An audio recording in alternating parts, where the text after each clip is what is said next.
তিন নম্বর পয়েন্ট হলো ঈদ ও মিলাদ নবী অর্থ কি? ঈদ মানে আমরা কি পেলাম কোরআন শরীফের মধ্যে?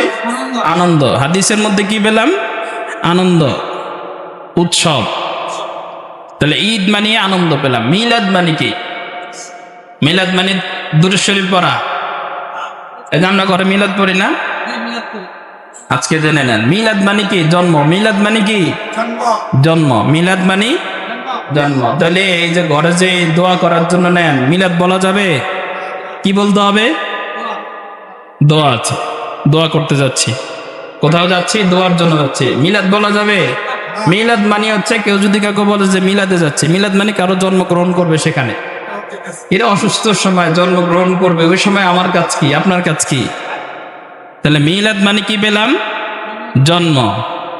নবী মানে নবী আলাইহিস সালাতু ওয়াস সালাম। নবী মানে কি? নবী আলাইহিস সালাতু ওয়াস সালাম। তাহলে আমরা এখন মিলাই ঈদ ও মিলাদ, নবীর জন্মের আনন্দ, নবীজির জন্মের আনন্দ। ঈদ মানে আনন্দ, মিলাদ মানে জন্ম, আর নবী মানে নবী, নবী আলাইহিস সালাতু ওয়াস সালামের জন্মের আনন্দ। আজকে আমরা এই পর্যন্ত কথা রাখবো ইনশাল্লাহ।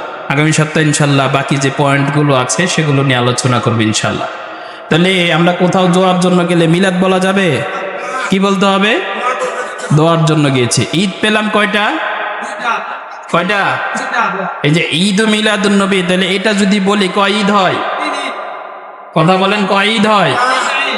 তাহলে আমরা হাদিসে পেলাম, সহিহ বুখারীতে পেলাম 2 ঈদ, সুনানে আবি দাউদে পেলাম 2 ঈদ, আর আমরা নিজেদের থেকে 3 ঈদ বানালে জায়েজ হবে? এই ইন ডিটেলস আলোচনা ইনশাআল্লাহ আগামী সপ্তাহে। আল্লাহ আমাদেরকে বুঝার আমল করার তৌফিক দান করুক, বলেন আমিন।